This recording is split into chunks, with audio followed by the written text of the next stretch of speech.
All right. So, welcome to our session for economics. This session is going to be our second session, which is exclusively for CSS, especially the upcoming exams for 2026. My name is Ramisa, and I graduated in 2024. Just a little bit of introduction about myself.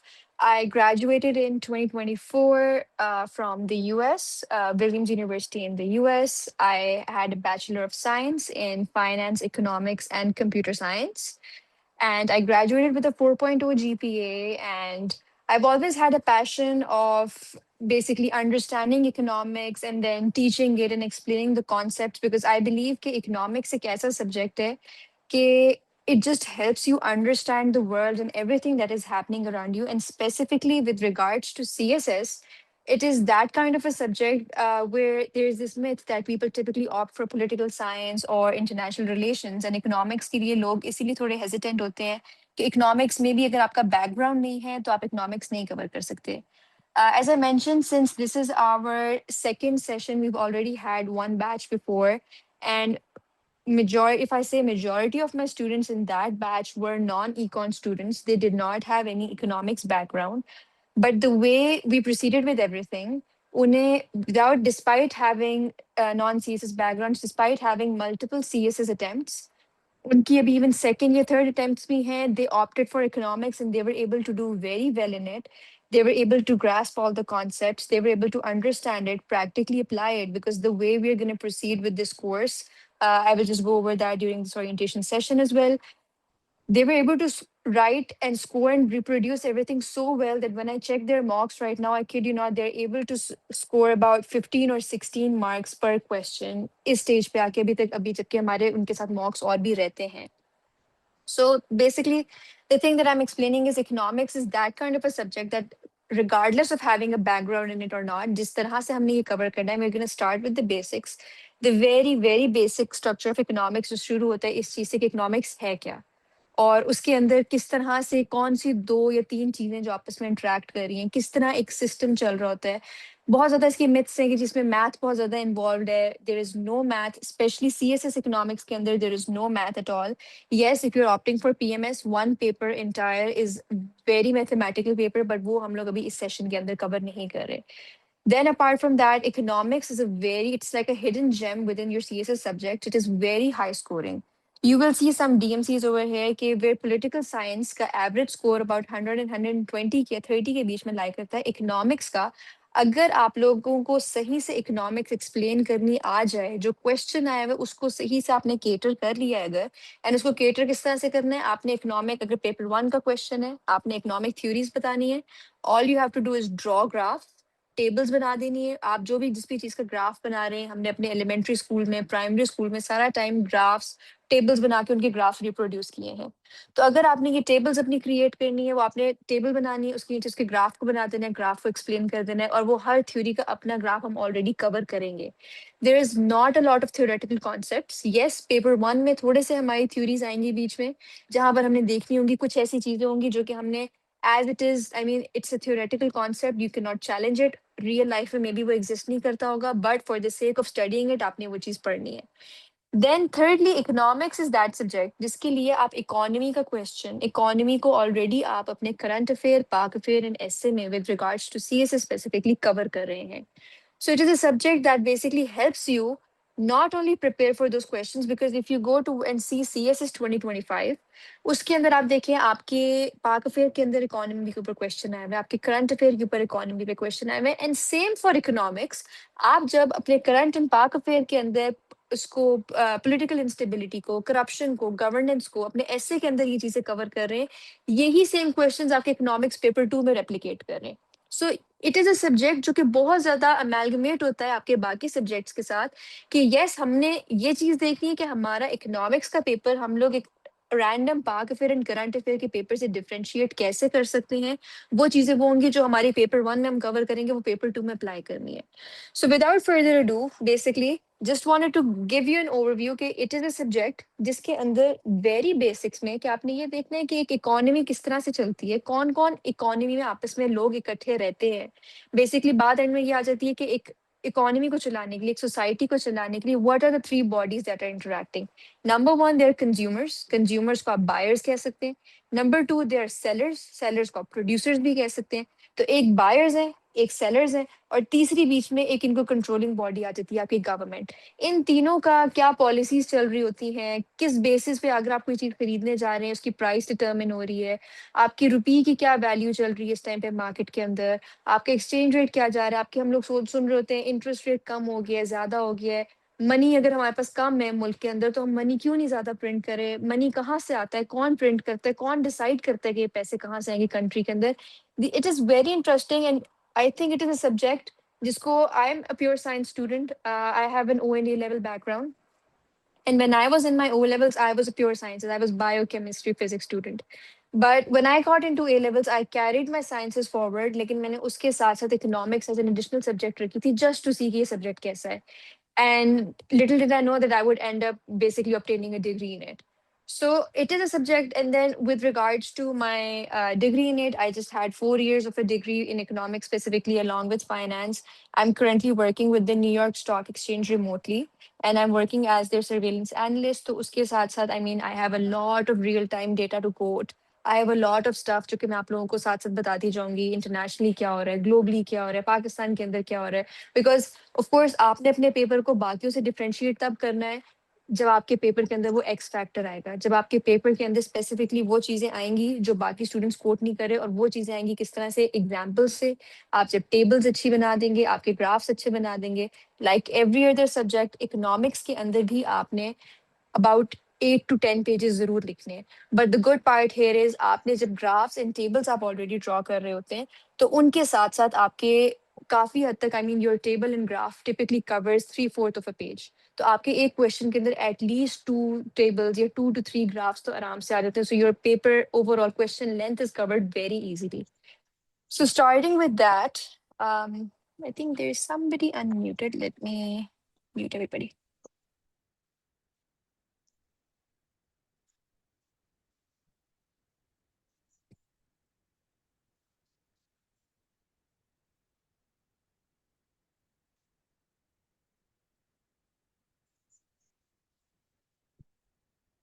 All right. So, as I said, number one, starting with why would you want to choose economics over the traditional political science या IR के group के अंदर, या और भी जो आपके पास 200 marks के subjects हैं, why specifically economics is beneficial for you? The thing about economics is कि economics के अंदर जो मैंने आपको कहा, it is a hidden gem. It is a subject that has a lot of potential, and it gives you a lot of score where you can score easily आराम से. I mean, if even with the non-econ background, you can score about 130 plus in economics, given that आप उस economic theory को आप समझे. Economics is not a subject जिसको मैं कह सकती हूँ कि आप रट्टा लगा के चले जाएंगे तो आपको आ जाएगा, because जब तक आपको वो कॉन्सेप्ट खुद नहीं समझ आएगा, आप उसको पेपर पे एग्जामिनर को नहीं समझा सकेंगे। बिकॉज यू नो कि जब आपके ऑप्शनल के पेपर्स हैं, वो तमाम सब्जेक्ट एक्सपर्ट्स ही चेक कर रहे होते हैं। So they already have that information, they may have 10 more additional points in their mind जो कि आप लिख रहे होंगे। All they want to see is क्या आपके पास वो इन डेप्थ नॉलेज है, क्या आपके पास उस चीज की अंडरस्टैंडिंग है, बिकॉज आपका और आपके एग्जामिनर का इंटरेक्शन वही हो रहा है जो आप पेपर के ऊपर वहां पे लिख के आ रहे हैं। एंड इकोनॉमिक्स के अंदर all you have to do is, आपका ओवरऑल आंसर का पैटर्न इस तरह से चलता है, हम आगे जाके कुछ अभी सैम्पल क्वेश्चंस भी देखेंगे, that you have to start. For example, एक क्वेश्चन आ गया आपका पेपर 1 के अंदर, कि पेपर 1 एंड पेपर 2 की डिवीजन किस तरह से होगी, मैं आपको वो भी एक्सप्लेन करती हूँ। बट आपके पेपर 1 में क्वेश्चन आ गया है, all you have to do is start with an introduction, जो कि आप अपने बाकी 11 सब्जेक्ट्स के अंदर भी कर रहे हैं। 3/4 ऑफ अ पेज का आपने इंट्रोडक्शन दे दिया। उसके बाद जो क्वेश्चन में चीजें पूछी हुई हैं, you will have an entire outline of it in your mind, जब हम सारी चीजें कवर करेंगे कि उसको आपने किस तरह से केटर करना है। So I think somebody's mic is unmute. If you can please check that and mute your mics. So उसके लिए कि जब आप उसको प्रॉपरली आप, मतलब for example, all you have to do is, आपने उसकी आगे कोई ना कोई डेफिनेशन दे देनी है। तो अगर आपको क्वेश्चन डिमांड एंड सप्लाई के ऊपर आ गया, आपने एक्सप्लेन कर देना है डिमांड क्या है, डिमांड की कोई एग्जांपल दे देनी है, आपने लॉ ऑफ डिमांड क्या है, आपने उसका कर्व, उसकी टेबल बना देनी है, आपने उसका कर्व बना देना। आपके 3 to 4 पेजेस तो इसी में ही कवर हो जाएंगे। एंड सिमिलरली आपके ऊपर जब सप्लाई पे आपने जाना है, तो आपने इसी तरह सप्लाई को हर चीज से एक्सप्लेन कर देना है। These might be seeming some new terms for you in case you do not have an econ background, but it is the same thing. हमने day one से बहुत basic से start करना है, and this is a course that is going to run about 7 to 8 weeks minimum, including paper one and paper two. जिसमें by the time आपका ये course खत्म होगा, तो everything will be on your fingertips. And the X factor that you can apply in your paper, जिसकी वजह से आपको एक स्कोरिंग एज मिलेगा, उसमें ये चीज होगी कि नंबर वन, आपने इसके अंदर अपने ग्राफ्स एंड टेबल्स की ड्राइंग जरूर रखनी है. जितनी मर्जी थ्योरीज को आप लिख लेंगे, जब तक आप उसको ग्राफिकली नहीं प्रूव करेंगे, आप इकोनॉमिक्स में स्कोर नहीं कर सकेंगे. नंबर टू, आपने जितने रियल टाइम डेटा के साथ, जितनी रियल टाइम एग्जाम्पल्स के साथ अपनी इकोनॉमिक्स के आंसर को आप बेसिकली सपोर्ट कर सकते हैं, उतना आपको मजीद एज मिलेगा. सो फॉर एग्जाम्पल, आपको ये डिमांड के कॉन्सेप्ट को एक्सप्लेन कर रहे हैं, आप आइदर एक रैंडम बंदा ए बना दें और बता दें कि एक रैंडम बंदा ए कहीं पर मार्केट में जाके कोई चीज खरीदना चाह रहा है, वो उसकी डिमांड बन गई है. इसी तरह ही जब हम मजीद डिफरेंट कॉन्सेप्ट के अंदर जाएंगे, आपके पास डिफरेंट में एवरी कॉन्सेप्ट के साथ आपको उसकी इंटरनेशनल रियल टाइम एग्जाम्पल्स दूंगी with statistical data जो कि quoted होगा different sources के through, credible sources के through, and you can use that data and quote them, and I will basically guide you side by side. हम लोग every question के बाद उससे related जो जो questions आए हुए every topic के बाद, we will see those questions, we will together answer them as a class कि okay, when we have this sort of a question, हम इस तरह से इसको start करेंगे, because नया नया आपने जब वो topic cover किया हुआ होगा, yes, some might be little overwhelmed cover करने के बाद, but most of you will have an idea कि इस टॉपिक को अब हमने इस क्वेश्चन के अकॉर्डिंग किस तरह से मेंट करना है. And then the main thing about economics, as I already mention, was कि it has an interdisciplinary nature. So आपके करंट अफेयर्स, पाक अफेयर्स, ऐसे के साथ ओवरऑल ये मिलता है. आईएमएफ की हमारे साथ क्या डील चल रही है, IMF is it a debt trap और is it actually beneficial for it, IMF है क्या, हमें आईएमएफ से पैसे क्यों चाहिए. ये सारी चीजें आप करंट एंड पाक अफेयर में, यस, स्टूडेंट स्ट्रगल कि इकोनॉमी के क्वेश्चन को अटेम्प्ट ही नहीं करते. बट ट्रस्ट यू, इकोनॉमी का क्वेश्चन एक ऐसा क्वेश्चन है, specially if your sir Usman students, आपने देखा होगा कि उन्होंने भी कितने अच्छे वे में उस चीज को एक्सप्लेन किया हुआ है कि it is that kind of a question जिसके अंदर if you have the concept, you have a lot to write. You can easily write about 10 to 12 pages and you can easily score very nice in it. बस आपने ये चीज करनी है that Pakistan Economic Survey, Pakistan Bureau of Statistics, and Pakistan Institute of Development Economics. These are three sources that need to be your best friends. इन तीन sources में से हमने तमाम डेटा अपना लेना है, और वो डेटा आपको ऑलरेडी प्रोवाइड किया जाएगा सारा क्लास के अंदर. सो आप लोगों ने कोई एडिशनल काम नहीं करना. All you have to do is memorise it according to the way I am teaching you. You do not have to buy any additional books. तमाम books, because of my university career and everything, I have e versions of all of the American books as well. So I will share those PDFs on the Google Classroom, so you will have access to them. But those books are about 700 to 800 pages each.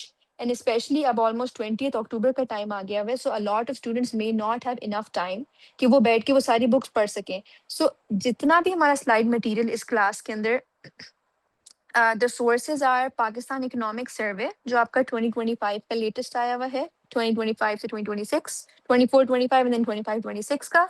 Then you have Pakistan Institute of Development Economics, PIDE. And then you have Pakistan Bureau of Statistics, PBS.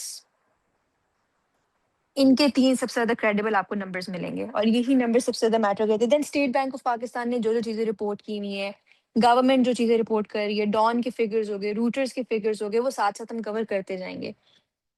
So along with that, what I was saying is कि yes, आपको जो तमाम जो हमारी slides हैं, जो हमारा lecture material है, वो इन बुक्स में से ऑलरेडी कंसल्ट करके कॉम्प्रिहेंसिवली बनाया गया है.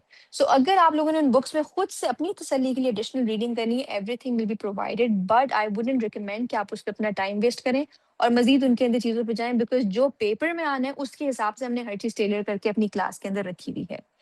Then again, economics का जो syllabus है, it is well structured. So, you know, there might be a lot of subjects जिसमें हम कहते हैं कि जी proper syllabus available नहीं है या proper books available नहीं है उन चीज़ों को cover करने के लिए. So, economics paper one के लिए I've consulted जितनी भी इनकी recommended books थी, I've consulted all of those books and I've created these entire slides for you. I will be giving those books to you as well in case अगर आप लोगों ने खुद भी पढ़नी है. For paper two specifically, again I've consulted a lot of books and then there's just one book that I would recommend कि वो जरूर आप लोग पढ़ लें. उसके अंदर that book is not updated, वो 2021 की BCom की book है economics की, बट उसके अंदर आप लोगों के अंदर फायदा ये हो जाएगा कि आपको एक किस तरह से पाकिस्तान की इकोनॉमी को केटर करके चलना है और क्या क्या पॉइंट्स आपने उसके अकॉर्डिंग लिखने हैं, आपको वो पॉइंट्स लिखने को मिल जाएंगे. Once your concepts are clear, your questions become predictable. हम लोग इस तरह से पास्ट पेपर एनालिसिस करके साथ साथ देखेंगे कि मोस्ट रिपीटेड एग्जामिनर के most asked most favourite questions कौन कौन से जा रहे हैं, एंड उसके हिसाब से हम उनको केटर करेंगे कि okay this is a question जो कि मे बी लास्ट 10 ईयर्स में 2 दफा पूछा है, तो ये एक ऐसा क्वेश्चन है या एक ऐसा टॉपिक है जो पूछा नहीं जाता, या ये टॉपिक वो है जो शॉर्ट नोट्स में आता है, या ये टॉपिक वो है जो बेसिकली बहुत ज्यादा पूछते हैं एग्जामिनर्स हर एक आधे साल के बाद पूछते हैं। एंड अगेन आपकी इकोनॉमिक्स के अंदर बहुत सी चीजें करंट रेलेवेंस पे आती हैं, आपकी एग्रीकल्चर में क्या चल रहा है, आपकी इंडस्ट्री में क्या चल रहा है, बजट में क्या आया है, आपकी इस टाइम पे पॉलिटिकल इंस्टेबिलिटी आपकी ओवरऑल इकोनॉमी को गवर्नेंस को कैसे हर्ट कर रही है।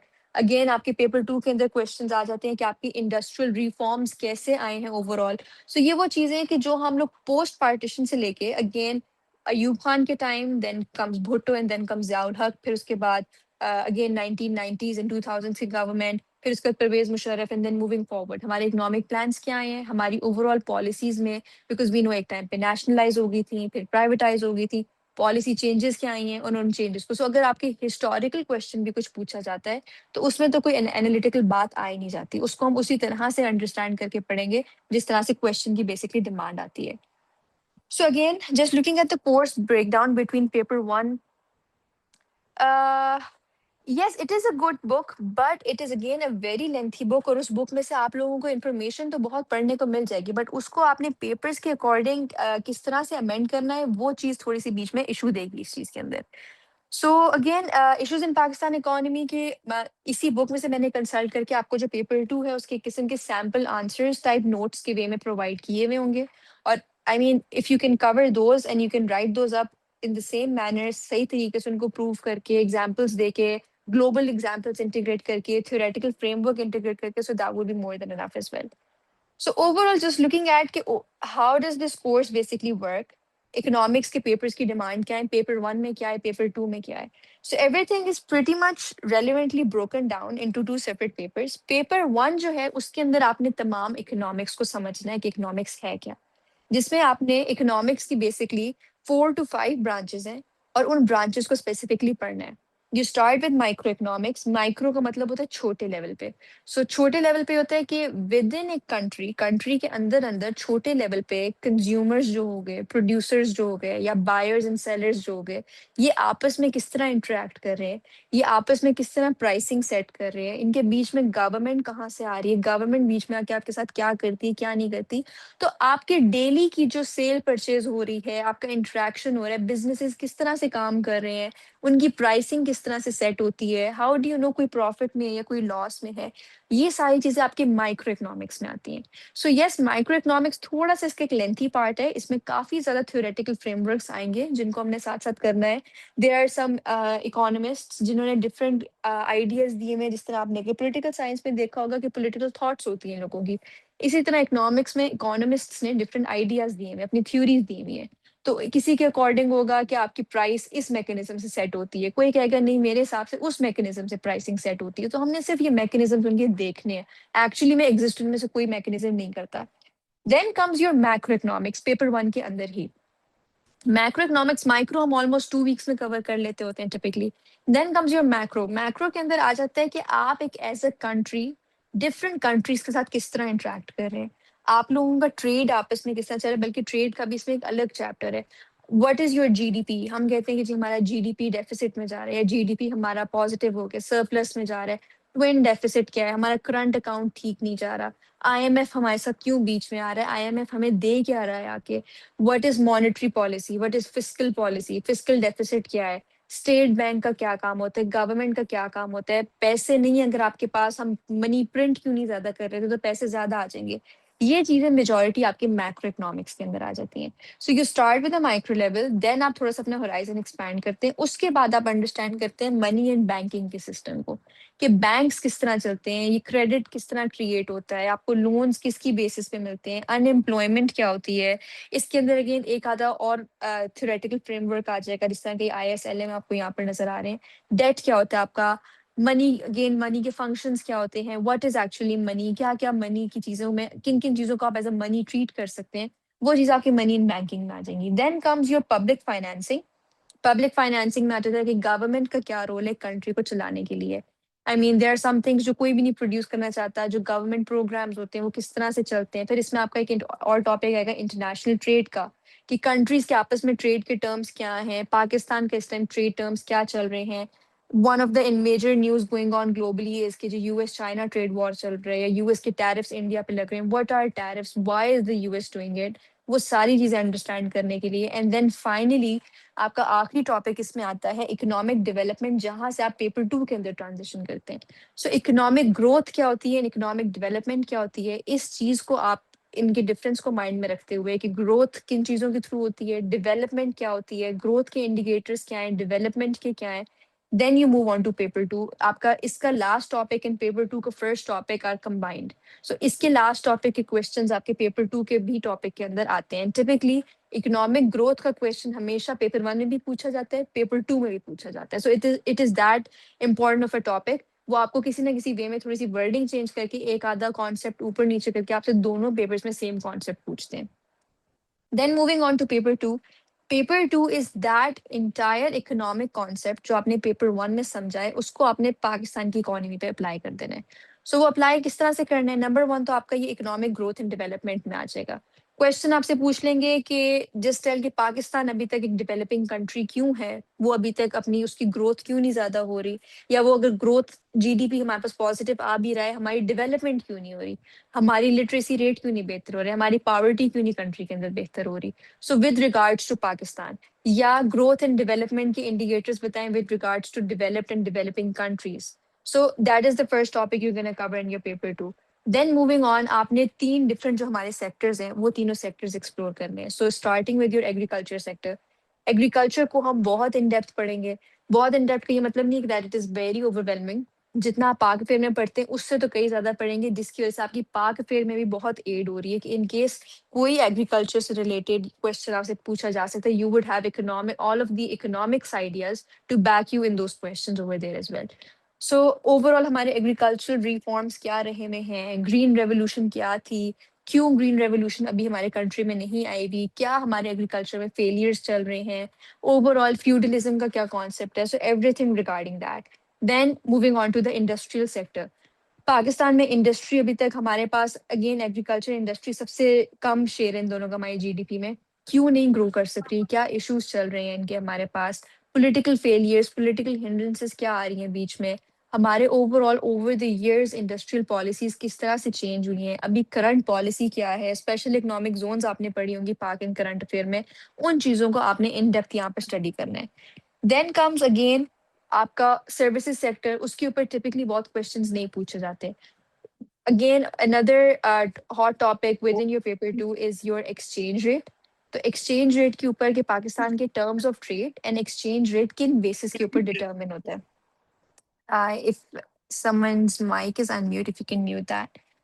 सो वो चीजें किस तरह से डिटर्मिन होती हैं, पाकिस्तान में पॉपुलेशन बूम का जो इस टाइम पे चल रहा है वो किस तरह से हमारी डेवलपमेंट एंड ग्रोथ को हिंडर कर रहा है। So these are all of the topics जो आप पाक फेयर के कॉन्सेप्ट से ऑलरेडी प्रिपेयर कर रहे हैं। Now how would you stand out, how would you able to score, how would you make sure कि आपका जो पेपर टू है वो आपके पेपर वन से डिफरेंट आ रहा है। उसको आप इस तरह से कर सकते हैं कि आपने जितनी पेपर वन के हमने थियोरेटिकल फ्रेमवर्क्स पढ़े होंगे, मॉडल्स पढ़े होंगे, कि according to for example comparative advantage Pakistan का ये एडवांटेज बनता है और हमें ये कर लेना चाहिए, according to Heckscher Ohlin model Pakistan को ये मॉडल इंटीग्रेट कर लेना चाहिए, चाइना की एग्जाम्पल लेनी चाहिए, वियतनाम की एग्जाम्पल लेनी चाहिए, और पाकिस्तान को इस तरह से अपनी पॉवर्टी ओवरकम कर लेनी चाहिए। टैक्सेस के ऊपर क्वेश्चन आ गया कि आईएमएफ की वजह से हमें टैक्सेस लगाने पड़ रहे हैं। आप उसमें एक कर्व आता है लैफर कर्व जो हम पेपर वन में पढ़ेंगे, लैफर कर्व को अगर आप इम्प्लीमेंट करें तो ये हमारा ऑप्टिमल टैक्स रेट बनता है, इतना बनाना चाहिए हमें अपना। तो आप रिकमेंडेशंस में उन मॉडल्स को बीच में लाएंगे जो कि एक आम बच्चे को, करंट एंड पाक फेयर वाले बच्चे को नहीं पता होंगे। वहां से एग्जामिनर को आइडिया होगा कि आप इकोनॉमिक थ्योरी को बीच में पेपर टू के अंदर पाकिस्तान की रेलिवेंस से साथ साथ इंटीग्रेट करें और एक्सप्लेन करें, and that is how you will be able to score good marks in this as well. And then finally overall budget के ऊपर क्वेश्चन नहीं आता, बट हम लोग बजट भी कवर करेंगे इन डेप्थ कि हमारा बजट इस टाइम किन किन चीजों के ऊपर फोकस कर रहा है, क्या क्या चीजें इसमें केटर हो रही हैं, सस्टेनेबल डेवलपमेंट गोल्स किस तरह से पाकिस्तान की इकोनॉमी में हो रही है। सो टिपिकली आपका entire paper two about 2.5 weeks में कवर हो जाता है। Paper one takes a lot of time because there might be a lot of information, a lot of models to absorb. But paper two is overall not that tough. So again, if you want to see कि आपके FPSC ने जो आपका syllabus दिया हुआ है, so if you specifically look into your paper one, if you can see it over here, again microeconomics जो मैंने आपको बताया है, then comes your macroeconomics part, money in banking, public financing, international trade and economic development. यहाँ पर चीजें आपको बहुत सारी रिपीट होती हुई लगेंगी। बहुत सारी ऐसी चीजें जो अभी तक कभी क्वेश्चंस एंड एग्जाम्स में पूछी भी ही नहीं है। बहुत सारी ऐसी चीजें लिखी हुई हैं जिनके ऊपर क्वेश्चंस 20 मार्क के बन भी नहीं सकते। बट स्टिल हम लोग अपनी तरफ से कोई ऐसी चीज नहीं मिस करेंगे। We may not have a lecture on it, but I will give you reading material कि जस्ट इन केस कभी भी कोई शॉर्ट नोट क्वेश्चन या कोई ऑब्जेक्टिव ही उस पर पूछ लिया जाए, तो एटलीस्ट वो एक नई चीज ना हो आपके लिए, स्पेसिफिकली अगर आपका इकोनॉमिक्स बैकग्राउंड भी नहीं है, तो आपके पास थोड़ा बहुत उसकी एक नो हाउ, एक अंडरस्टैंडिंग हो कि उसको किस तरह से आपने केटर करना है। And same with paper two, you can see it over here. Again आप डेवलपमेंट से स्टार्ट हो रहे हैं, पाकिस्तान का प्लानिंग एक्सपीरियंस किस तरह से रहा है, एग्रीकल्चर में क्या आया है, इंडस्ट्री में क्या आया है, ट्रेड एंड एड में आपका क्या आया है, बैंकिंग के ऊपर सिर्फ एक दो दफा इस्लामिक बैंकिंग जो होती है शॉर्ट नोट क्वेश्चन पूछे हुए हैं, energy industry and major issues हमारे पास इस टाइम पे कंट्री के अंदर क्या चल रहे हैं, वो वही जो आप करंट एंड पाक अफेयर के अंदर ऑलरेडी अपना प्रिपेयर कर रहे हैं। So now just if you want to see कि हमारा जो वेरी रीसेंट सीएसएस 2025 का एग्जाम आया हुआ है, paper one and paper two, just so that you can have an idea कि किस तरह से क्वेश्चंस पूछे जाते हैं and how can you answer them. So paper one के questions may seem a little technical to you at this point, because इस time पे अगर आप इकोनॉमिक्स की अंडरस्टैंडिंग नहीं है ऑलरेडी, तो आपको वो चीजें न्यू लग रही होंगी। But for example if you see कि क्वेश्चन नंबर टू को आप देखें, how can a consumer attain equilibrium under your ordinal approach. Islamic economics के कॉन्सेप्ट्स नहीं आते। नो, इस्लामिक इकोनॉमिक्स के रिलेटेड आपकी ओनली इस्लामिक बैंकिंग आती है, और उसके अंदर आपने यस आपके एग्रीकल्चर एंड हर चीज पाकिस्तान से रिलेटेड आएगी। इस्लामिक बैंकिंग में शरिया कंप्लायंट बैंकिंग क्या है, रिबा की जो प्रोहिबिशन है उसको केटर करने के लिए हमारी क्या क्या चीजें और क्या क्या रिफॉर्म्स इंप्लीमेंट हुए हैं, इस पे ओनली अभी तक दो दफा शॉर्ट नोट्स पूछे हुए हैं, जिसमें से एक शॉर्ट नोट 2025 के अंदर पूछा है।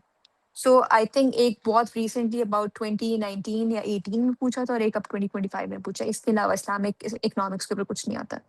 Yes, we will discuss that as well in our paper two. So basically कि how can a consumer attain equilibrium under the ordinal approach, अगर आप ये क्वेश्चन टू को देखें पेपर वन के अंदर, सो अगेन आपको उन्होंने एक पार्ट पूछ लिया क्वेश्चन का कि ऑर्डिनल अप्रोच जो है वो हम पढ़ेंगे, और उसके अंदर इक्विलिब्रियम कैसे अटेन हो सकता है। Explain the effects of changing income and prices on consumers' equilibrium in case of a normal and inferior commodity. So now उन्होंने आपको क्वेश्चन के एक पार्ट के बाद दूसरा पार्ट खुद ही बता दिया है कि आपने दूसरे से एक जेनेरिक ओपन एंडेड क्वेश्चन नहीं है। उन्होंने आपको हर चीज जो आपसे एक्सपेक्ट करें आंसर करने के लिए, वो दो तीन चीजें क्वेश्चन के अंदर ही पूछ लेनी है आपसे। अगेन क्वेश्चन नंबर फोर को अगर आप देखें, explain circular flow of national income in a two sector, three sector and four sector economy. So two sector को ही explain करने के लिए आपको almost दो तीन pages चाहिए होंगे। Then आप three sector को explain करेंगे कि जब consumer, producer and government interact कर रही हैं, वो three sectors बन गए। फोर सेक्टर हो जाएंगे जब consumer, producer, government and internationally different countries आपके साथ बीच में इंटरेक्ट करें। Discuss the methods by which national income can be measured. So again, you again have a different part to this question. इसके ऊपर भी there are three different methods. आपको methods explain कर देंगे. Also explain the advantages and shortcomings of each method. So now you have 120 mark question and basically six different things to explain. तो आप each चीज के ऊपर only two pages भी लिख लेंगे. You will have number one enough length to explain everything. Number two, आपके जब आप already six चीजों को different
All right, am I audible to you all?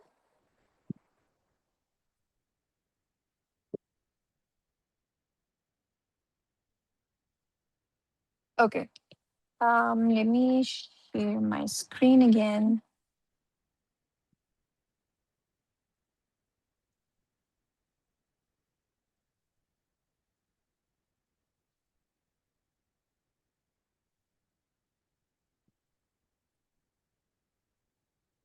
Okay, if you guys can tell me where my voice was cut off, and then I can continue from there. Was it all audible until paper one का जो हमने last question देखा है? Question 4. I think madam वहां तक थी, वो जो आप नेशनल इनकम की बात करी थी ना, मेजरमेंट की, आई थिंक वहां तक था। Okay. All right, perfect. So question number 4 पे हम बेसिकली यही चीज देख रहे थे कि ओवरऑल आपका circular flow of national income के ऊपर जब उन्होंने आपसे ये क्वेश्चन पूछा हुआ है, तो उसके बाद वो आपसे पूछ रहे हैं methods by which national income can be measured and advantages and disadvantages of each of these methods. So एक क्वेश्चन के अंदर उन्होंने आपसे ऑलरेडी जब 6 चीजें पूछ ली हुई हैं और आप ईच चीज को अबाउट 2 पॉइंट्स के अंदर या 2 पेजेस के अंदर भी एक्सप्लेन कर देंगे, तो that would be more than enough. Now what happens is कि आपके एग्जामिनर के पास इतना लेवरेज ही नहीं होगा कि अगर आपने एक चीज पे कम इंफॉर्मेशन भी दी वो आपके मार्क्स कट कर सकें, बिकॉज जब ऑलरेडी क्वेश्चन के अंदर आपसे इतनी मल्टीपल चीजें पूछी हुई है, आपको कोई एक चीज कम भी आती है बट आप उसको थोड़ा सा एक्सप्लेन करके क्वेश्चन के बाकी पार्ट्स को केटर कर लेंगे, you are easily able to secure your marks over there as well. So that is basically कि आपके जो क्वेश्चंस हैं they are very well defined and these are not those topics जिनके अंदर आपके पास ओवरऑल इन्फॉर्मेशन नहीं होगी किसी भी चीज को समझने के लिए या अंडरस्टैंड करने के लिए। ये सारी चीजें हमने इन्हीं तरह इन्हीं वर्ड्स के अंदर कवर की भी होंगी। So now going on to question, if you see question number 7, so I told you economic growth and development is a concept जो बोथ पेपर 1 एंड पेपर 2 के अंदर पूछा जाता है। सो क्वेश्चन नंबर 7 में you see that differentiate between economic growth and economic development bye discussing traditional and modern measures of growth and development.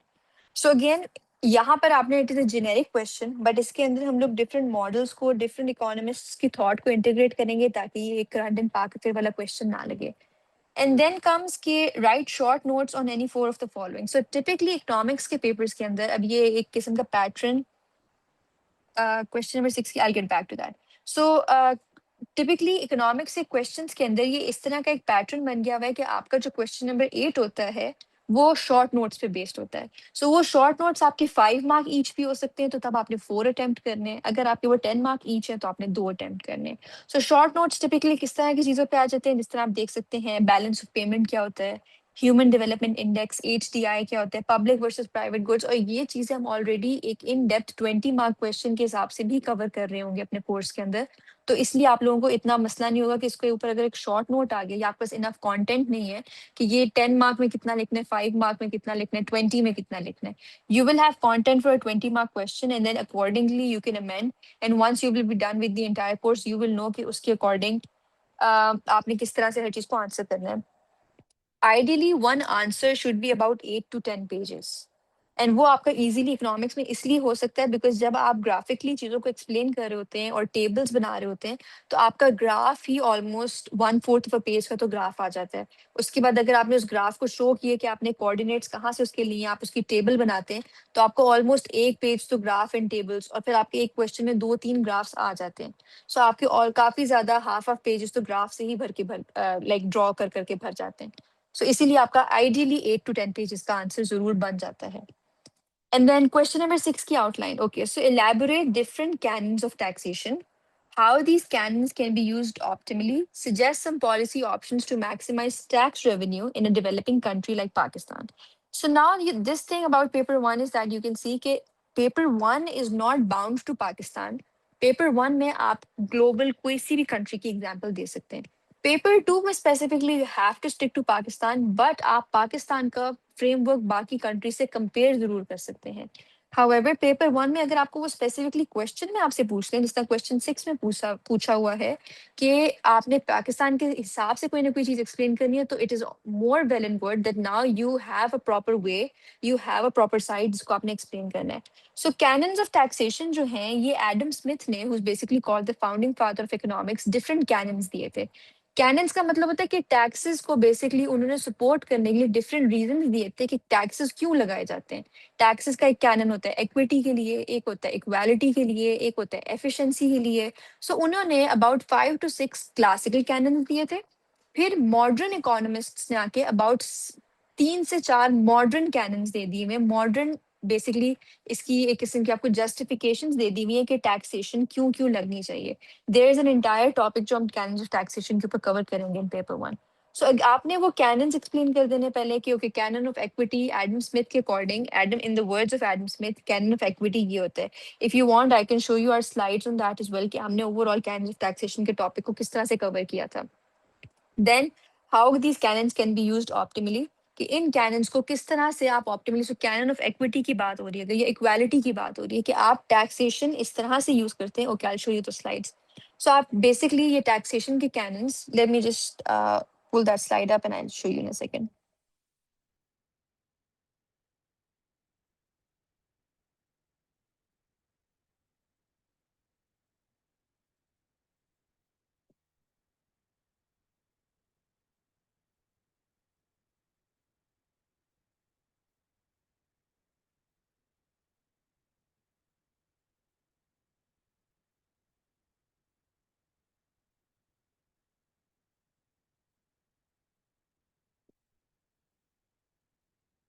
Okay.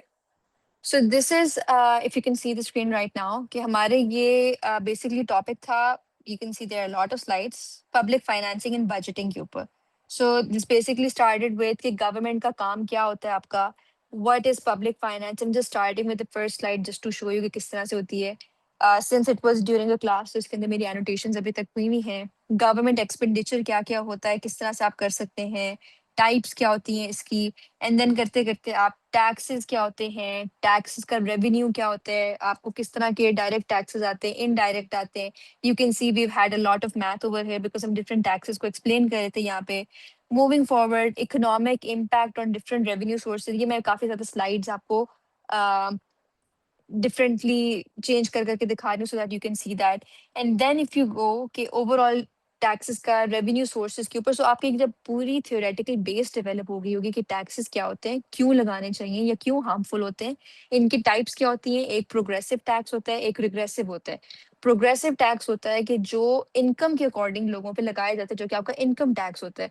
So different आपकी income brackets होती हैं कि फॉर एग्जाम्पल किसी की 1 लाख से कम इनकम है तो उसके ऊपर इतने परसेंट टैक्स लिया जाएगा, 1 लाख से 3 लाख वालों पे इतना लिया जाएगा, देन 3 से 5 वालों पे इतना लिया जाएगा। एंड देन ये होते हैं प्रोग्रेसिव टैक्सेस, इसमें आप इनइक्वालिटी को बचा रहे होते हैं। दूसरे होते हैं आपके पास रिग्रेसिव टैक्सेस, जिस तरह आते हैं आपके सेल्स टैक्स। वो ये होता है कि नो मैटर कोई बहुत ज्यादा पुअर है या कोई बहुत ज्यादा गरीब है, हर बंदे ने कोई ना कोई चीज खरीदते हुए 16% उसके ऊपर, ये 17% जीएसटी जनरल सेल्स टैक्स पे करना ही करना है। उससे क्या होगा, जो गरीब है उसके वो भी 16% पे कर रहा है, अमीर भी कर रहा है, गरीब गरीब तर होता जा रहा है बिकॉज उसके पास मजीद जो पैसे थे, जो एक लो इनकम अर्नर था, उसके पैसे से ज़्यादा पैसे लिए जा रहे हैं और हाई इनकम वाले वाले के ऊपर कोई ज़्यादा फ़र्क नहीं पड़ रहा। सो ये this was just one example कि आपके किस तरह के डिफरेंट टाइप्स ऑफ टैक्सेस होते हैं। देन मूविंग ऑन कि हमारे पास कैनन्स ऑफ टैक्सेशन जिस पे क्वेश्चन आया है बेसिकली वो वाला कि कैनन्स ऑफ टैक्सेशन है क्या? So again you have this entire introduction कि एडम स्मिथ ने अपनी बुक वेल्थ ऑफ नेशंस के अंदर कैनन्स ऑफ टैक्सेशन बताए थे। लेटर डिफरेंट इकोनॉमिस्ट्स थे जिन्होंने मज़ीद इनके ऊपर लाइट शेड की थी। ये क्यों यूज़ किए जाते हैं, इनकी इम्पोर्टेंस क्या है? सो if you C it over here कि इनकी जो importance of the cannons of taxation है वो यहाँ पर ये मेंशन्ड है। सो पॉलिसी गाइडेंस के लिए, रेवेन्यू स्टेबिलिटी के लिए, administrative efficiency, so these are different canons in Pakistan specifically जो है it often violates these canons जिसकी वजह से आपकी बेसिकली शो करती है कि हमारी ओवरऑल एक टैक्सेस की इशू क्यों आ रहे हैं कंट्री के अंदर। Then you can see it over here कि क्लासिकल कैनन्स हम शुरू होंगे कि एडम स्मिथ के साथ कि उन्होंने क्या क्लासिकल कैनन्स और कैनन ऑफ इक्विटी के ऊपर अगर बात हो रही है, इसकी डेफिनेशन क्या है, इसके मीनिंग क्या है। So again if you C it over here कि एडम स्मिथ के वर्ड्स में जब उन्होंने वो टैक्सेशन की जो बात अपने वर्ड्स में अपने खुद जो कही थी वो बात क्या है वो यहाँ पर ये लिखी हुई है नीचे। So again according to Adam Smith ये बात थी, इसका मतलब क्या है वो डेफिनेशन और मीनिंग में गिवन है। अगेन इसको किस तरह से और इसका रैशनल क्या है, किस तरह से ये ओवरऑल आपका जो कैनन ऑफ इक्विटी है किस किन चीजों को अफेक्ट करता है। And then if you remember कि जो क्वेश्चन था उसमें पूछा था कि पाकिस्तान का केस क्या है इसके अंदर। सो पाकिस्तान के अंदर कैनन ऑफ इक्विटी किस तरह से अप्लाई हो रहा है या किस तरह से नहीं हो रहा, क्या चीजें हैं वो चीजें आपके पास यहाँ पर पाकिस्तान के केस में दी हुई है। सो अगेन यहाँ पर you're starting with canon of equity, then you go canon of equity को हमने अगेन एक graphically there is another concept Lorenz curve के अंदर हमने किस तरह से एक्सप्लेन किया हुआ है यहाँ पर। ये इसी तरह सारी चीजें क्लास के अंदर एक्सप्लेन होती जाएंगी। Then comes canon of certainty, so on and so forth. So end में आपके पास ऑलमोस्ट जाके canon of diversity modern canons तक जाकर ये सारे आ जाते हैं। So again 4 to 5 Adam Smith के जो क्लासिकल थे, 4 to 5 modern. So you have about 8 canons that you can explain them over here. And then policy options to correct taxation problems इन पाकिस्तान, जो उस क्वेश्चन की हमारे पास रिक्वायरमेंट थी कि पाकिस्तान में आप ये टैक्सेशन के प्रॉब्लम्स किस तरह से कवर कर सकते हैं। Now if I go back to that question जो हम ऑलरेडी अपना कवर कर रहे थे, you can see it here that it was question number 6. Elaborate different canons of taxation. Let me know if my, yeah. Okay, elaborate different canons of taxation, how these canons can be used optimally, and then suggest some policy options to maximize tax revenue in a developing country like Pakistan. So everything that is asked in this question was lecture के अंदर हमने बहुत in detail and in depth cover की हुई थी. So again, that was how basically you can cover paper 1. I will get back to your question, Zen, but towards the end of this session. Then going on to paper 2. So the first thing I wanted to point out in paper 2 was basically कि अगर जिस तरह मैंने आपको कहा था कि आपके जो पेपर 1 का last topic economic growth and development वो आपके पेपर 2 के अंदर इंटीग्रेट होता है। सो if you look at question number 2 over here, critically evaluate why Pakistan's economic growth has been inconsistent over the decades. So again, economic growth पे question आ गया, पाकिस्तान में growth क्यों inconsistent रही है? How do political stability and governance quality influence long-term growth prospects? So आपने पहले बताना है कि over the years, over the decades, हमारी अभी लाइक जब से हमारी इंसेप्शन हुई है पाकिस्तान की सिंस 1947 हमारी ग्रोथ इनकंसिस्टेंट क्यों रही है। उसमें अगेन आपके पास पॉलिटिक्स का पार्ट है, आपके पास एक्सटर्नल इन्फ्लुएंस है, हमारे पास वॉर्स हुए हैं, 65 वॉर हुआ है, 91 का वॉर हुआ है। अगेन हमारे पास मार्शल लॉ लगा है, अयूब खान की डिफरेंट पॉलिसीज थी, भुट्टो ने आके नेशनलाइज कर दी, जियाउल हक ने आके प्राइवेटाइज कर दी, पॉलिटिकल इंस्टेबिलिटी आई, हमारे ऊपर क्राइसिस आया, 9/11 के अंदर हम पार्टिसिपेट वॉर ऑन टेरर में आ गए, एड आने लग गई, हम लोग इंटरनेशनली मैनिपुलेट होने लगे डिफरेंट इकोनॉमीज के थ्रू, तो हमारी ग्रोथ इनकंसिस्टेंट रही है। And then political stability in governance quality हमारे फ्यूचर प्रोस्पेक्ट्स को किस तरह इम्पैक्ट करती है। So then you can talk about कि किस तरह से इन द पास्ट स्पेसिफिकली जब 1990 से 2000 का पीरियड हम पढ़ेंगे इकोनॉमी के हिसाब से कि पॉलिटिकल इंस्टेबिलिटी ने उस टाइम पे भी हमें हैम्पर किया, and then since 2020 political instability ने हमारे कंट्री को कोविड के एरा में किस तरह से अफेक्ट किया, हमारे क्या क्या नंबर्स थे, हमारी इन्फ्लेशन कितने पे गई, हमारे इंटरेस्ट रेट किस तरह से चेंज हुए। एंड नाउ जब एक गवर्नमेंट स्टेबल हुई है, एक सेटल हुई है, आईएमएफ के प्रोग्राम्स हमारे पास आ रहे हैं, हमें डिफरेंट एड्स मिल रही हैं, किन बेसिस पे मिल रही है, हमारा लेटेस्ट इकोनॉमिक प्लान इस टाइम पे क्या चल रहा है, विजन 2030 चल रहा है, 13th 5 ईयर इकोनॉमिक प्लान आया हुआ है उड़ान पाकिस्तान के नाम से, 2024 दिसंबर के अंदर वो प्लान लॉन्च कर दिया गया था। सो अगेन उन चीज़ों को आपने मजीद गवर्नेंस के हिसाब से टैकल करके रिलेट करके इसके अंदर एक्सप्लेन करना है। So when you have all of these things to explain, I think you can easily cover about 8 to 10 pages with this entire. Then again as I said, एक क्वेश्चन इंडस्ट्री में से, एक question agriculture में से आपके पास आता है। Question number 3, industrial policy जो है वो प्रोटेक्शनिज्म ओवर कंपेटिटिवनेस पे गई हुई है। हमने अपनी इंडस्ट्रीज को प्रोटेक्ट किया हुआ है रादर देन हम उन्हें इंटरनेशनली compete करने दें बाकी। तो critically analyse the statement with examples from key industries. Again a generic question. Then if you go towards basically question number 6, agriculture के ऊपर आया हुआ, land reforms in Pakistan have been more symbolic than substantive. Critically examine the statement with reference to the design, implementation and outcomes. तो land reforms जो हैं वो first time हमारे 1956 में आए थे। उसके बाद अयूब खान के टाइम पे ये मजीद आते गए। लैंड रिफॉर्म्स ये थे कि कितने लैंड फ्यूडल लॉर्ड्स के पास रहेंगे और कितने लैंड फार्मर के पास आएगा, इरिगेटेड कितना रहेगा, अनइरिगेटेड कितना रहेगा लोगों के पास। तो ये जो रिफॉर्म्स है बेसिकली क्वेश्चन में ये बात पूछी हुई है कि ये ज्यादातर सिंबॉलिक रहे हुए हैं, एज अ सिंबल पेश किए गए हैं। इनको प्रॉपरली केटर नहीं किया गया, इनको प्रॉपरली मुल्क के हालात को देखते हुए नहीं इम्प्लीमेंट किया गया। तो आपने स्टेटमेंट को बेसिकली इवेल्युएट करना है और आपने इवेल्युएट करके अपना इस पे पॉइंट ऑफ व्यू दे देना है विद की एग्जांपल्स उनके बारे में कि इनका डिजाइन क्या था, किसने क्या दिए, इनको इम्प्लीमेंट किया गया नहीं किया गया, और उसके बाद उसके आउटकम्स क्या है। So it is a question जिसमें हिस्टोरिकल नॉलेज आपका ज्यादातर आता है। Then again question number 7 is a generic question कि जो आपके पाक फेयर में भी आपको मिल सकता है, that Pakistan energy crisis is often termed as a governance failure rather than a resource issue. Critically evaluate this perspective.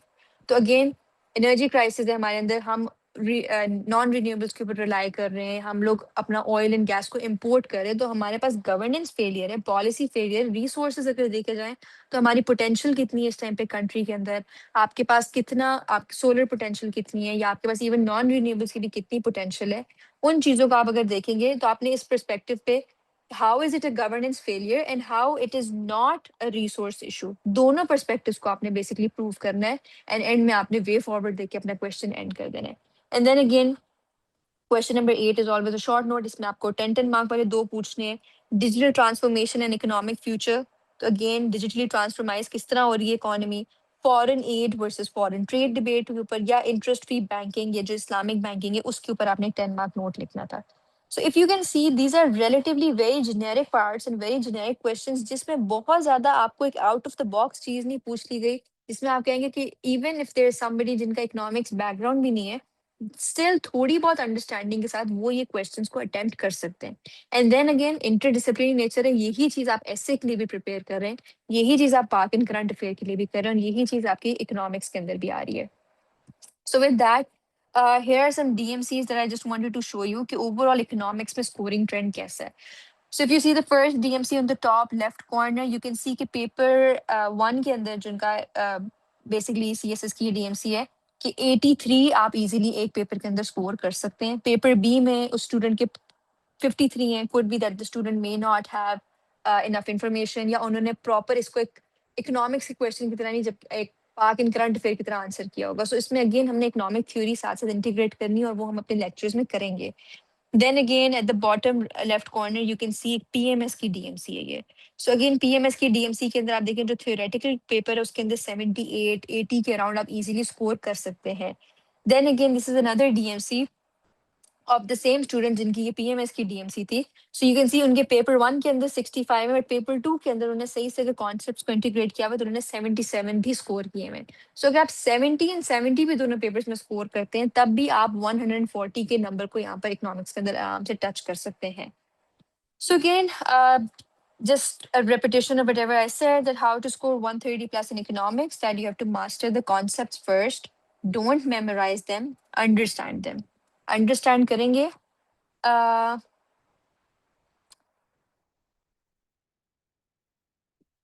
okay, so paper 2 के अंदर हम लोग तो specifically current and Pak affair को तो नहीं केटर कर रहे, बट हम लोग इकोनॉमिक्स में इकोनॉमी ऑफ पाकिस्तान को डील करेंगे ना, जो इकोनॉमिक्स के सिलेबस के अकॉर्डिंग है।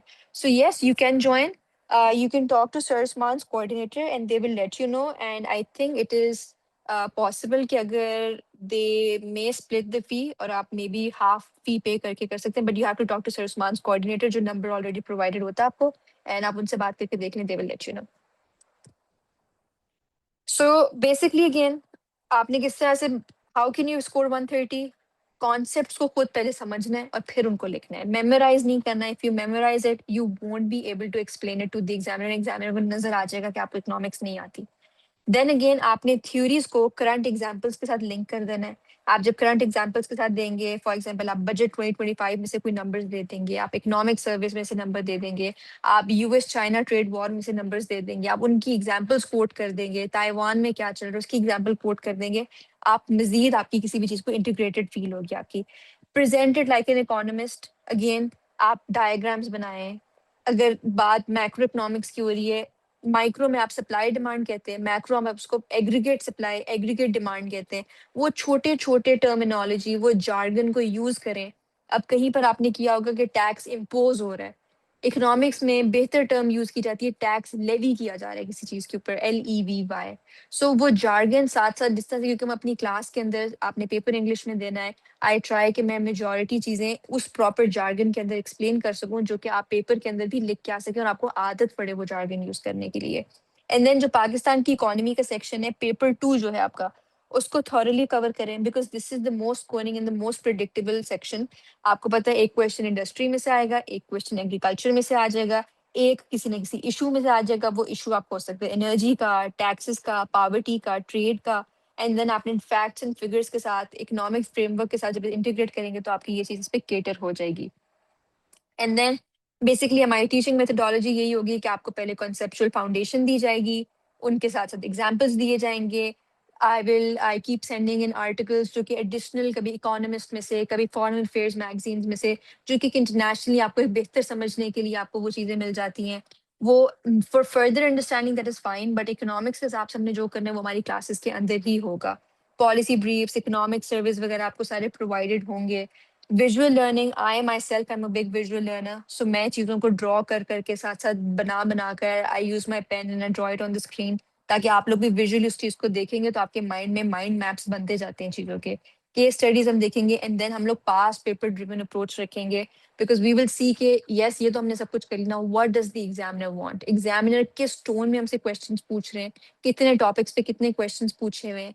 स्पेसिफिकली विद आर मॉक्स हम लोग अपने ईच पेपर को हाफ एंड हाफ में डिवाइड करेंगे, so they will be 2 half marks for paper 1, and then 2 half marks for paper 2, and then 1 full length mock for paper 1 and 1 full length mock for paper 2, so about 6 mocks हो जाएंगे आपके इसके अंदर, ताकि in depth आप इन चीजों को properly cover कर सकें। And then course logistics, again you have real time updated data, आपके एग्जाम्स तक कोई भी नंबर्स इवन दिसंबर जनवरी के अंदर भी चेंज होते हैं, I will update them and I will inform them in your respective groups कि हमारे ये नंबर्स यहाँ पर चेंज हुए हैं, ये नया पॉलिसी आ गई, ये नया प्लान आ गया, ताकि आप अपने एग्जाम में लेटेस्ट से लेटेस्ट इन्फॉर्मेशन लिख के आ सकें। हमारे पास वीकली लाइव क्लासेस होंगी unless discussed otherwise, mock test होंगे, reading material will be provided, there will be some slides और सम एडिशनल इन्फॉर्मेशन जो कि मैंने आपको कहा कभी क्वेश्चन से पूछी नहीं गई, but I still want you guys to read. So yes, I get back to that question. So आपको वो तमाम रीडिंग मटेरियल भी मैं रीड ऑनली का कह के प्रोवाइड कर दूंगी। अबाउट 8 वीक्स हमारी मिनिमम ड्यूरेशन इसकी चल जाती है, आई मीन ऑलमोस्ट 2 मंथ्स लग जाते हैं इसे कवर करने में। Graphs and charts, individual feedback होगी, you will have my contact, you can reach out to me any time. I typically check your mocks, इन मॉक्स में हम लोग साथ साथ मैं आपको ऑब्जेक्टिव्स के भी मॉक्स लेती हूँ। सो आपको मैं उसके साथ साथ वो चीजें प्रोवाइड, जो टॉपिक हम कवर कर रहे थे अबाउट 25 ऑब्जेक्टिव्स, मैं आपसे उस पर पूछ लेती हूँ, उसमें आपके ऑब्जेक्टिव्स की भी तैयारी हो रही है। सो उसके साथ साथ this is basically how our course is gonna work. Now going back to some of the questions that we've had, that yes, there is one entire recorded session, and that's what we were planning कि अगर students ने, because it is almost आप लोगों के exams के बहुत करीब का टाइम है, MPT भी आ रहा है, हर चीज हो रही है, कि if anyone wants access to that recorded section, the recorded session, I can give you access। हम लोग उसके प्रॉपर प्लानर्स बना लेंगे कि ओके फर्स्ट 2 वीक्स के अंदर you guys can cover microeconomics, then उसके बाद हम उसके अकॉर्डिंग मॉक्स रख लेंगे। So I will check your mocks, I will give you feedbacks, you will have contact with me, and उस पर हम लोग अगर कोई ऐसा लेक्चर है जो कि स्टूडेंट्स को कलेक्टिवली दोबारा से मेरे से लाइव वे में चाहिए और they want me to explain it, because already जो हमारे लेक्चर्स हैं वो 1 आवर 30 मिनट्स तक के होते हैं स्टार्टिंग लेक्चर्स, क्योंकि मैंने वो बहुत स्लोली और बहुत डिटेल में एक्सप्लेन किए हैं। सो आप उनको अगर रिकॉर्डेड व्यू करेंगे तो of course you have that option to view them in 2x और आप अपना टाइम एंड स्पीड सेव कर सकते हैं। But still if there is anything I am always available, I can come on Zoom, I can hop on Zoom and I can explain everything once again, जो जो चीज़ें आपकी queries हैं। तो again for those of the students जिन्होंने recorded sessions की तरफ जाना है वो चीज़ें अवेलेबल है। एंड उसमें योगा दैट हम लोग मॉक टेस्ट रखेंगे, एंड देन वीकली अगर आप लोगों ने कोई ना कोई एक डिस्कशन सेशन रखना होगा कि हमने इस वीक में ये कोई कोई क्वेश्चंस थी, ये बात नहीं बीच में समझ आई, वी कैन डू दैट। साथ साथ आपने अगर मेरे से ऑन चैट व्हाट्सएप के ऊपर भी चीज़ें कुछ पूछनी है, you will have access to that as well.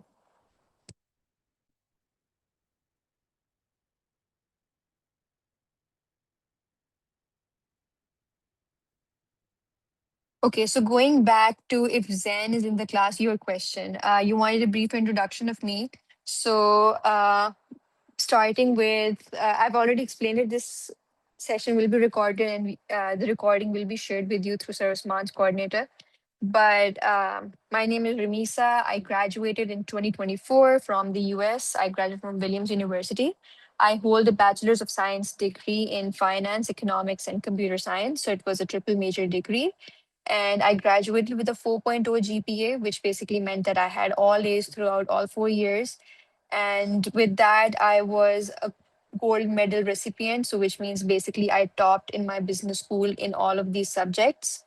And apart from that, I've always been involved. I've always been a peer tutor in the US as well. तो मैं वहाँ पर भी लोगों को, because I have a passion for economics, and मैं वहाँ पे भी लोगों को economics समझाती and पढ़ाती रहती थी. And currently, I am working with the New York Stock Exchange as their surveillance analyst remotely. I am in Pakistan these days, but I may go back soon next year. तो मैं उनके साथ इस time पे remotely काम कर रही हूँ, और इसकी वजह से मेरे कुछ आवर्स हैं according to Eastern Standard Time, वो चेंज होते रहते हैं because of my work commitments. But हमारी क्लास वगैरह के आवर्स तो ऑफ कोर्स जो हमारे डेडिकेटेड टाइम है उसी के ऊपर ही हुआ करेगी।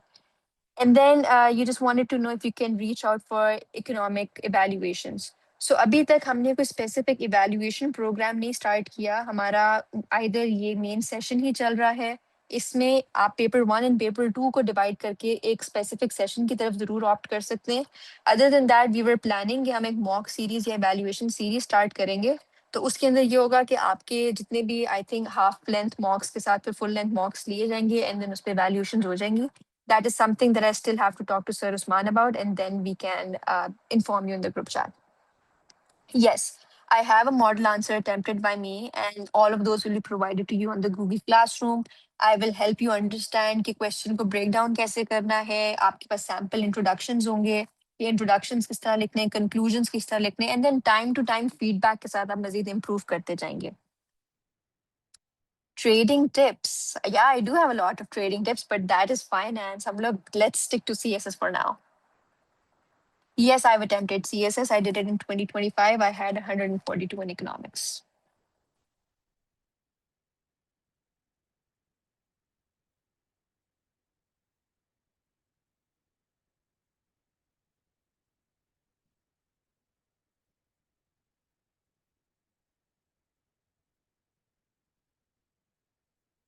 All right, great. If you guys have any more questions, feel free to reach out. With regards to any registration questions, you can always reach out to Sir Usman's coordinator. And वो आपको सारी registration के related, अगर आपने half and half के बारे में madam एक छोटा सा सवाल है। yes. आपके नजदीक पेपर 1 ज्यादा मुश्किल है या paper 2? Uh, do you have an economics background? I do have an economics background. I would say paper 1 is more technical, paper 2 मुश्किल नहीं है इतना.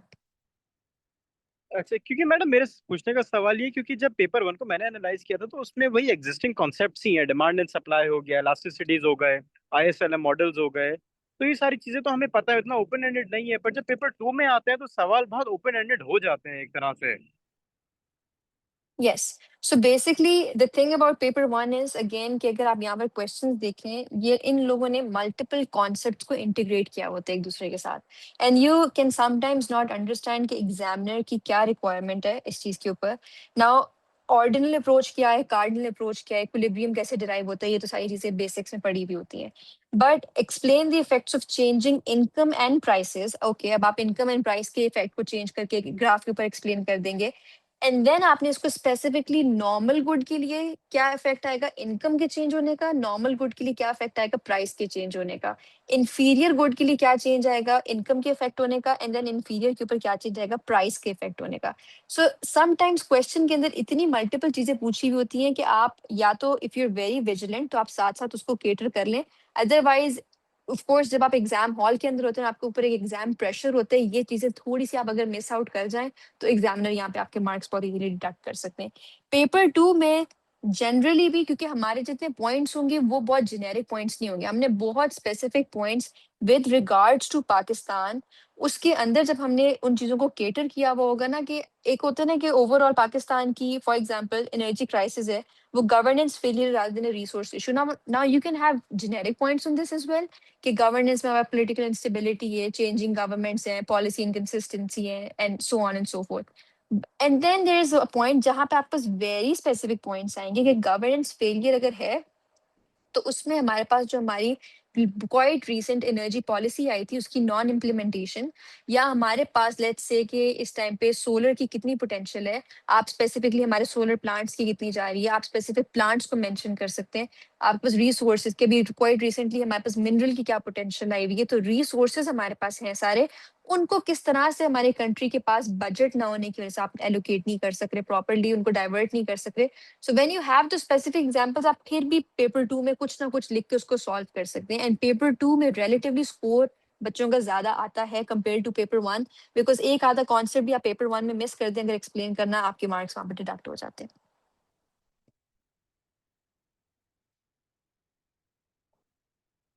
Thank yes you ma'am. Your you're welcome. So आप लोगों के questions जो होंगे specifically for this session, as I said, you will have about 6 mocks, so you can get about 6 questions evaluated through me, जिसमें आपके half length हो जाएंगे दोनों papers के, so 4 mocks वो हो गए, and then full length mocks के बाद भी हो जाएंगे। And yes, exactly. So yes, if you do not have economics background आपका ना भी हो तब भी पेपर 1 हमने जिस तरह से कवर करना है उन चीजों के अंदर आपको इतना इशू नहीं होगा। बट पेपर 1 में ये है कि अगर आपको थ्योरेटिकल मॉडल है, आपने उसको ग्राफ को टेबल के साथ प्रॉपर्ली एक्सप्लेन कर दिया है, it is well and good. आपने अगर एक आदि भी छोटा सा कोई पॉइंट मिस कर दिया है, सो आप अगेन एक ऐसे स्टेक के ऊपर हैं जहाँ पर एग्जामिनर के पास एक पॉइंट आ जाएगा आपके मार्क्स कट करने के लिए। Even in my personal attempt I got about paper 1 mein because of my economics background. I had 75, and in paper 2 I had 67.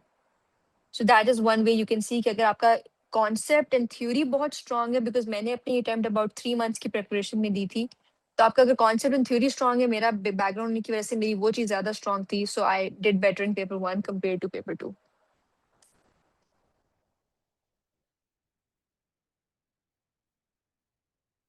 Any more questions? Madam ये डेज क्या होंगे और टाइमिंग्स क्या होंगी, कुछ टेंटेटिव अंदाजा दे सकती हैं? यस, सो इसके अगर आपने सेशन के अंदर लाइव क्लासेस में एनरोल होना है, so it is from Monday to Thursday 7 to 8:30. And again, if you want them to be recorded, so you can have recorded the entire recorded session at your ease. And उसके बाद हम फिर weekly किसी ना किसी एक day के ऊपर अगर कोई डिस्कशन करनी है या दोबारा से कोई चीज समझनी है, वो चीज भी कर सकते हैं। अच्छा, हम जब ये लाइव क्लासेस लेंगे तो हमें लाइक वो जो क्लास लेंगे उसका रिकॉर्डेड वर्जन भी हमें अवेलेबल होगा या वो नहीं होगा फिर? Yes, yes, yes. All thank you ma'am. classes are recorded and all of them are posted. Ma'am अगर मैं आपसे पूछूं कि लाइक मेरा इकोनॉमिक्स बैकग्राउंड है, मैं इसी साल ग्रेजुएट हुई हूँ, and like I am quite eager कि मेरा टाइमली ख़त्म हो जाए, so what do you suggest कि मैं आपके साथ रहूं या मैं रिकॉर्डेड वाला सेशन ज्वाइन ले लूं उनसे? So if you already have an economics background, I would definitely recommend कि आप recorded session ले लें, because उसके अंदर बहुत in depth, बहुत detail में मैंने already चीजें explain की हुई हैं, especially for those जिनका background नहीं है. So there may be a lot of concepts जो आपको even supply and demand and production possibility frontier and curve के भी ऐसे concepts होंगे जिनमें maybe हम 1.5 घंटा लगा रहे हैं, बट आपको वो चीजें ऑलरेडी पता है। सो आप उनको अपनी ईज पे अपनी स्पीड के अकॉर्डिंग कर सकते हैं। उसके बाद इफ यू वांट कि आपने specifically you will have access to the live classes as well. सो अगर आपने स्पेसिफिकली कोई लाइव क्लास भी ज्वाइन करके उसके अंदर कोई क्वेश्चन करना है with regards to specific topic, you can do that, but if you have a background in it, I would recommend save your time and go for the recorded ones. तो ये वाली जो ऑनगोइंग चल रही होगी इसकी भी एक्सेस होगी, तो लाइक अगर मुझे पता हो कि मैं अगर प्रोजेक्ट पीपीएफ में मुझे मसला है तो जिस दिन आपका लेक्चर हो तो मैं वो ज्वाइन करके आपसे पूछ लूँ, is that possible?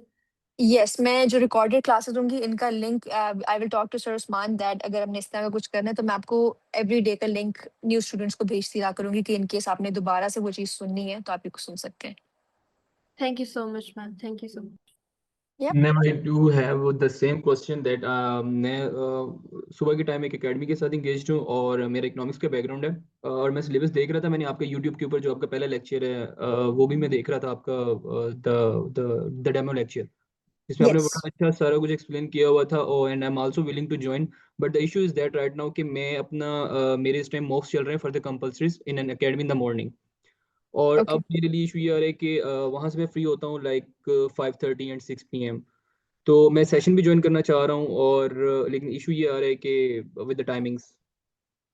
So I would recommend कि आप रिकॉर्डेड वाला सेशन ले लें. टाइमिंग्स बिकॉज इससे हम चेंज नहीं कर सकते because this is the timing that suits me as well with regards to my work and everything. इससे पहले वाली हमारी टाइमिंग्स थी, जो भी सेशन हमारा प्रीवियस सेशन जो है आई थिंक 5 days पहले ही खत्म हुआ है, तो उसकी सेशन की टाइमिंग्स थी फ्रॉम 10 to 11:30. बस उसमें भी स्टूडेंट्स जिनकी जॉब होती थी, जिनके पास काम सुबह मॉक्स वगैरह होते थे, they had a problem with it. So now this was the window where I was available as well. What you can do is you can take the recorded sessions. Usme yoga that you will have access to all of the recordings. I will keep sharing the links of the live sessions as well, or live sessions की भी recordings available होंगी. So दोनों sessions की दोनों recordings आपके पास आ जाएंगी, and then in case आप वो live भी नहीं join कर सकते and you still have questions, you can reach out to me personally and then I can answer them. Alright ma'am, thank you so much ma'am. Yep.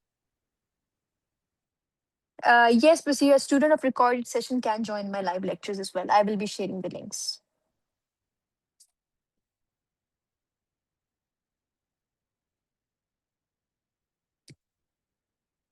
Ma'am, And then for, and yeah. one last question, sorry. That ma'am syllabus पढ़ रहा था मैं, इसमें देख रहा था चीज़ें कि मैम किस हद तक like sometimes we when we read the syllabus तो हमें ये हो रहा होता है कि हमें कहाँ तक इसको कवर अप करना है, बिकॉज इन आवर बैचलर्स पर तो इतना डिटेल में नहीं चीज़ों को एक्सप्लेन किया गया, लेकिन यहाँ पे जब क्वेश्चंस देख रहे हैं तो वो बहुत ज़्यादा जो हैं वो दे आर वेरी लेंथी और उसमें काफ़ी डिटेल रिक्वायर्ड है, तो मैम वो ज़रा चीज़ कैसे हम एड्रेस करेंगे? सो ऑलरेडी वो जो हमारी स्लाइड्स वगैरह आपको प्रोवाइड की जाएंगी वो स्पेसिफिकली उस वे में केटर करके बनाई गई हैं कि जो आपके एग्जाम की और स्पेसिफिकली एग्जामिनर की रिक्वायरमेंट है. बिकॉज ऑफ कोर्स सीएसएस के अंदर आपने सबसे ज्यादा आपका at the end of the day what matters the most is कि आपने स्कोर क्या किया है, और वो स्कोर आप तभी कर सकेंगे जब एग्जामिनर का माइंडसेट एग्जामिनर की रिक्वायरमेंट को अंडरस्टैंड कर लेंगे. तो यहाँ पर अगर आप यहाँ पर इवन सिलेबस के अंदर भी ये चीज देखेंगे तो यहाँ पर इन्होंने comparative static analysis, distinction between partial and general equilibrium analysis, बहुत ज्यादा फैंसी वर्ड्स लिखे हुए हैं जो कि ये आम एक डिमांड सप्लाई को इक्विलिब्रियम कहाँ बनता है और स्टैटिक एनालिसिस होता है कि इक्विलिब्रियम हो गया है, अगर आपका वो इक्विलिब्रियम डिसइक्विलिब्रियम में चला गया है, सरप्लस हो गया, शॉर्टेज हो गई है, तो उसको इन्होंने कंपैरेटिव स्टैटिक एनालिसिस का नाम दे दिया है. तो ये चीजें यहाँ पर थोड़े फैंसी वे में एक्सप्लेन की गई हुई हैं जबकि ये एक्चुअली इतनी है नहीं. तो जितनी इंफॉर्मेशन आपको रिक्वायर्ड है with regards to your questions and the answers for CSS वो आपको स्लाइड्स के अंदर and then additional reading material के अंदर प्रोवाइड कर दी जाएगी. उससे ज्यादा आपको और कोई चीज को प्रिपेयर करने की जरूरत नहीं है. Right ma'am, thank you so much ma'am, I am joining. Alright, perfect.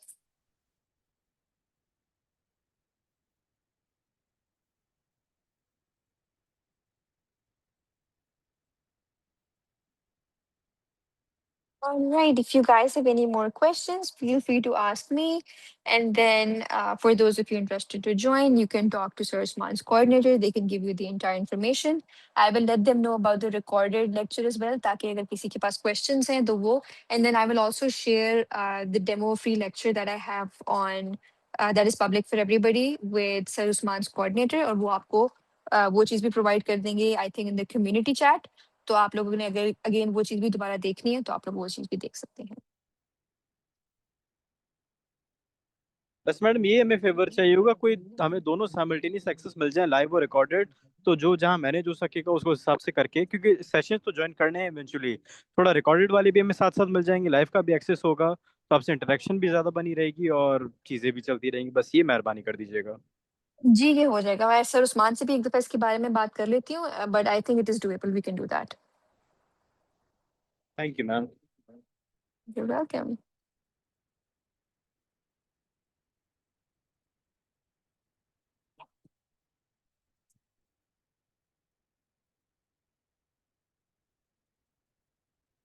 Not a problem. All right. If you guys do not have any questions, thank you so much for joining. Yes. Madam last thing, ये कब से class start होने वाली है? Classes हमारी 2 days के बाद 23rd से।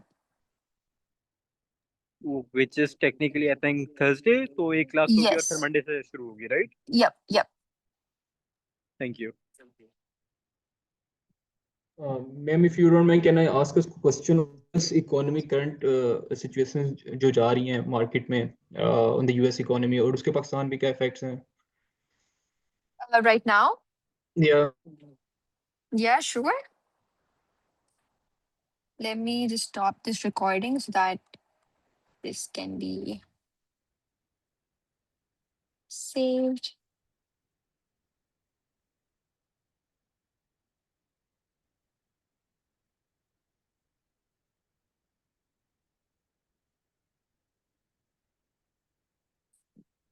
Okay, go ahead. You can ask me. I don't know. The recording's not stopping. Actually, ma'am, I do